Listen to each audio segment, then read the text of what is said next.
If I recall correctly, you were asking about setting up students and setting up drills.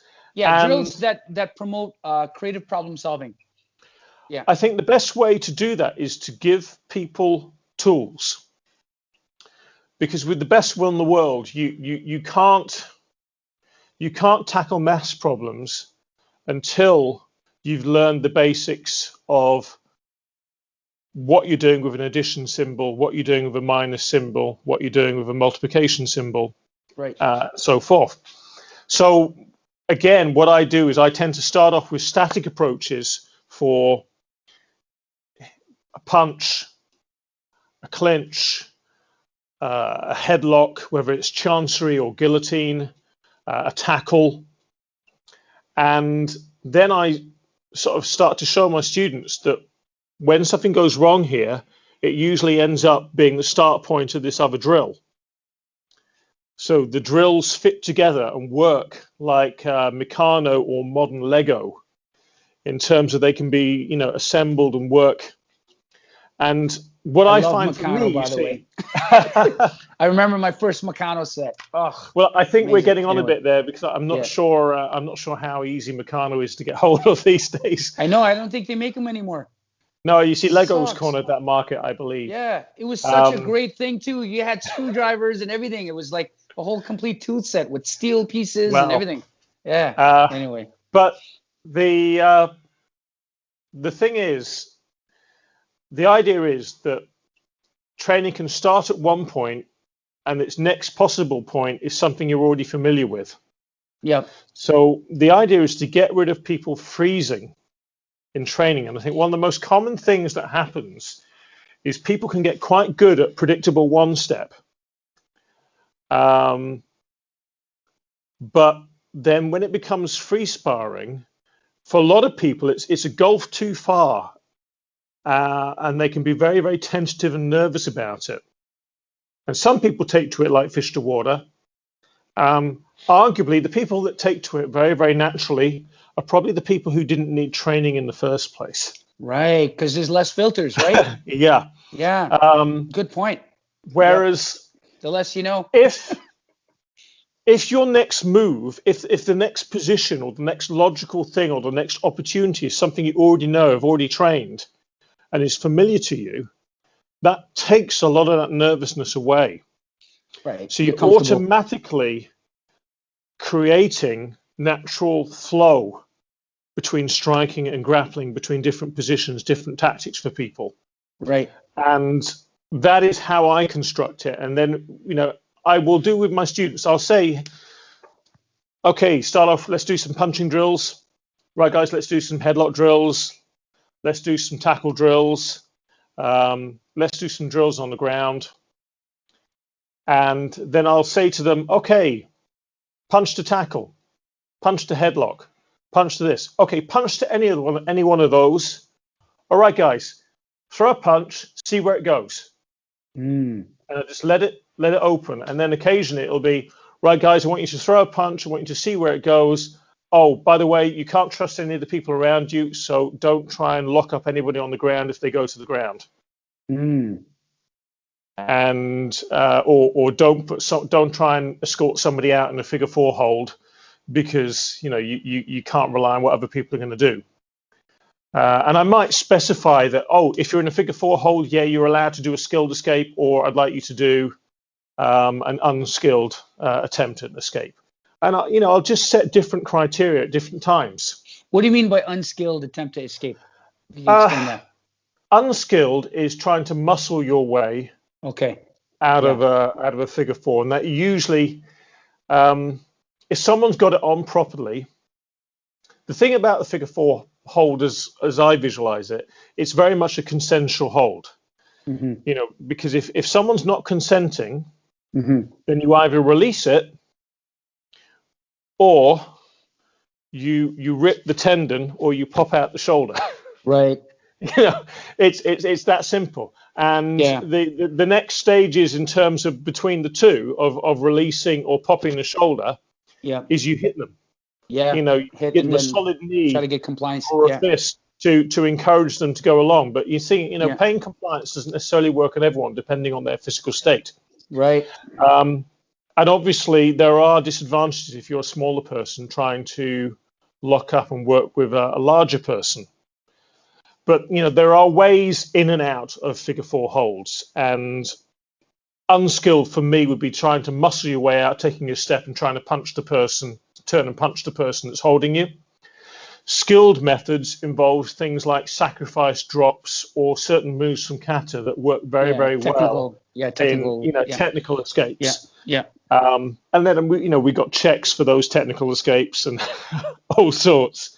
One of the reasons why I do the figure four quite a bit is if you can swim your way into putting a figure four on someone, and you can also swim out of a figure four hold, and you know how to stop somebody from swimming in and out of a figure four hold, then you've got a very, very good foundation for close quarter stand-up grappling skills.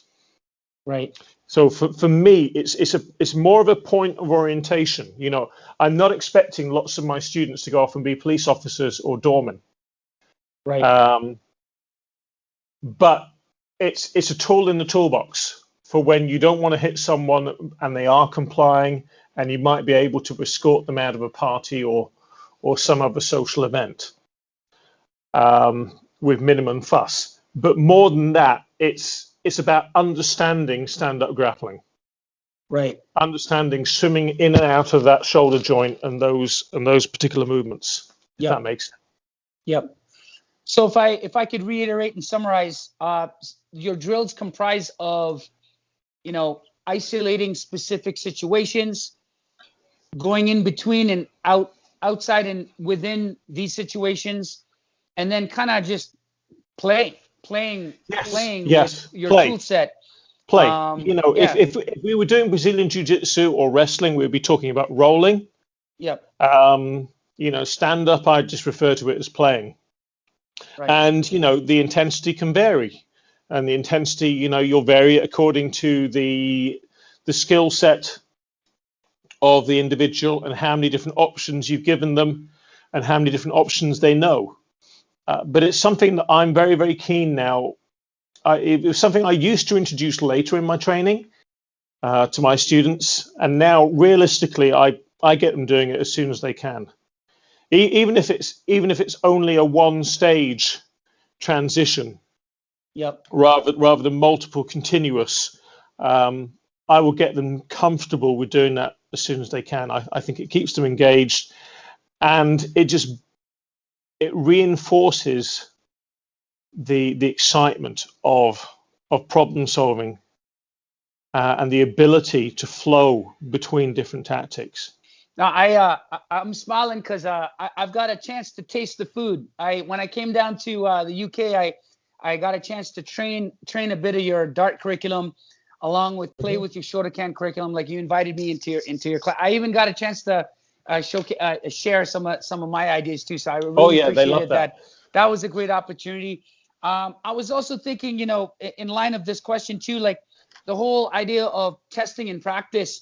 I know that you guys have what I guess, how can I say, what makes you unique, or what I found unique anyway, was the whole sim day idea, your whole pressure testing with equipment, and through fun play. I know you have when I was there, we had a chance to play with the noodles and the striking sticks, and you also had a game where, if you can refresh my memory on the game, it was I think it involved crawling on the floor. So you're using your core, yes. And we were all trying to tag each other and grapple each other or hit each other or something. I can't remember. If you could explain that drill and what's the whole point behind it. It's a version of obviously it's not something we've done for a long time, because we're predominantly on Zoom because of COVID, and the little paired training that we did have in the summer window was outdoors, but with fixed partners, so you couldn't mingle people the way this drill does. But essentially, this was a warm up or warm down game, and involves just splitting the class into two teams. and you're on all fours, and the aim is to pull somebody from the opposing team, and it might just be you attacking them, or it could be you plus a partner, could be three of you from your team if you can isolate somebody. It got crazy, I Try remember. to pull their arms and legs to get them to hit the ground. And once they've hit the ground, they're out of it, unless one of their own team members crawls across them lengthwise, and then they're back in the game. The reason why I like doing it, it's a core strength training exercise.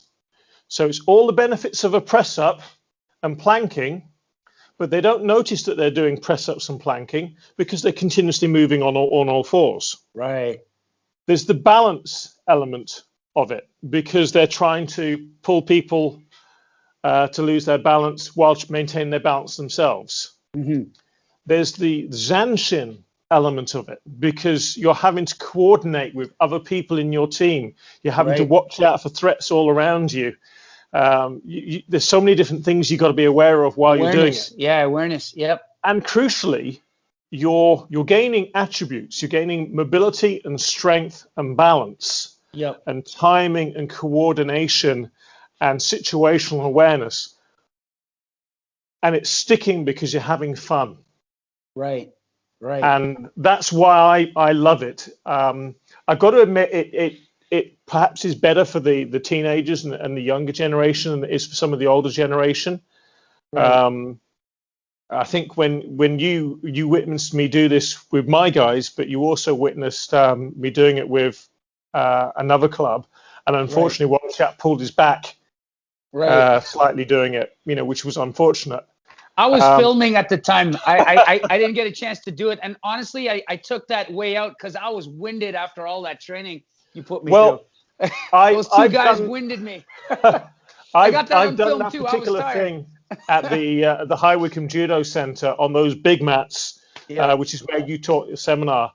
Yeah. And I had a number of my Penam Flow System course guys pairing up with my brown belts. Yeah. And the ones you've met, people like Ben Sneer, for example. Right, yeah, Ben, great guy. Okinawan karate stylist. How you doing, Ben? And he's, he's a very competitive guy, a very fit, very strong guy. He is, yeah. And you can imagine what he was like working with my brown belts, who are also, they're sort of 17, 18-year-olds, and they're also super competitive, very fit. Yeah. And the speed at which these guys were catapulting themselves across the mats to do this game, it was great to see. It was really great to see. That's cool, man. All right, so thank you for talking about the bunkai piece. So you are a culminating example of all your experiences, right? And I know you've cross-trained a lot, and if you could basically talk about that journey. In particular, you have you've cross-trained in the JKD curriculum, along with a whole others. So I just wanted to know, if you can give us a little walk through your cross-training journey. Why did you bother doing that, and how does that inform your practice personally and for your students? There's a short answer to this, and there's a long answer to this. Yeah, okay? I can see that. So the short answer, which I'll come back to, is dice. Right. Okay, just dice. The longer answer, you mentioned the JK, and that in particular, is Jay Cooper. Yeah, and the Havoc guys. UK, the Havoc guys, Simon Sheridan. And the thing is, the fact that it's JKD is irrelevant to me. Mm-hmm. Yep. What I do is I look for people who are knowledgeable in areas that I'm not so knowledgeable, or who have areas of commonality of me that we both want to share and discuss, who've got experience, sometimes the same as me, sometimes different, that adds to my own, and who are also, in my experience, good people. And that's quite an important thing for me, because there are some people, I hate to say it in the martial arts world, that I won't touch with a barge pole. Yeah. No, obviously, And yeah. I'm prepared to give most people the benefit of the doubt. But sometimes when you hear from multiple people from multiple countries uh, who've had experiences with a particular person, and those experiences have been negative, you go, right, okay, I'm just not going to associate with that person at all. Yep. But the JKD you mentioned, you see, depending on what people's picture of JKD is, Right, right, I've been working with them and sharing my sim day approaches, my self protection approaches, my karate applications as ways of navigating situations. And then I've also been watching what they're doing with the people who come from a boxing background teaching boxing. They've got a great wrestler that influences their group. And so I've been looking at the catch wrestling and the catch wrestling drills to inform my right, groundwork and so forth. right, right, And for me, it's very difficult to sort of like list everything I've done because it's just so many different people. The right, core right. things, my original platform was Shotokan, and then pretty much almost a decade of training in Aikido. Hmm. And this may make some people smile, but the thing that got me into Aikido was predominantly the idea of doing stand-up grappling Right, and limb right. manipulation, but also the concept of putting in less force Yes. into attacks. Blending. And Yeah. I've taken so much from that Aikido training. I think if I went into an Aikido dojo now, um, I would be just like a complete beginner. But the thing is, it's been absorbed into my karate. It's been absorbed into the way I do things. Yeah, I can see that. Just from your Tai Sabaki, from your motion, you keep it tight, you angle. Yeah, it's all great stuff. I connect with people such as yourself that want to keep learning. Like the growth mindset. Like you're always evolving, right? So I needed. I just wanted the world to understand. You know, what's that look like for you? So, Yeah. for example, Well, I'm going to just come back in here just for a second. yeah, Because I did say the word dice and I didn't really explain it. yeah, please. So I want you to imagine a standard six-sided dice, Right. okay, or any cube. You'll see the top Yeah. and two sides facing. You might only just see one side depending on how you're holding it. You might Right. just see two sides, depend on your perspective. But the Right. most you can see at any one time is three of Correct. six sides. Yeah. If you want to see the other sides, you've either got to change your perspective or communicate with people that have the other perspective. Right. You see? And so if it's all very well for us to focus on one thing. Yep. And it's great to focus on a limited number of things, but to understand the whole. And whether you want to view the dice as a human body and how a human body can move and deal with violence or fighting, we focus on very, very particular elements and particular things. But if you want to see the whole picture, you've either got to move yourself and take different angles, or Right. you've got to work with the people who have those angles themselves. Right. You have to immerse yourself. Yes, Yeah. Yeah. I love and that. take on That's those brilliant. take on Yeah. those other perspectives, which really, is kind of what you're all about with Karate Unity. It's getting multiple perspectives. It's people coming together and sharing what they see and what they experience. Yeah. No, I never thought about it the dice way, but how can I say? You're developing an empathy for ideas and it's easy to get caught up in your drill set. It's easy to get caught up in your curriculum, Hmm. and as a writer, you could definitely appreciate this. I mean, I'm in my infancy in writing, but you have an idea, you jot it down, it comes to fruition, you keep working it, but then you take a Hmm. break from it, and then life goes on, and your surroundings and what people say, or a feeling that you'd have, or a situation that you're going through, will inform your perspective, right? Yes. Then you revisit that piece of writing which where you took off, where you had it, sorry, at one point, and then all of those experiences that I kind of mentioned theoretically inform that idea. And so now you're looking at it Absolutely. with a different lens. And it's like that with karate, I find, with martial arts, right?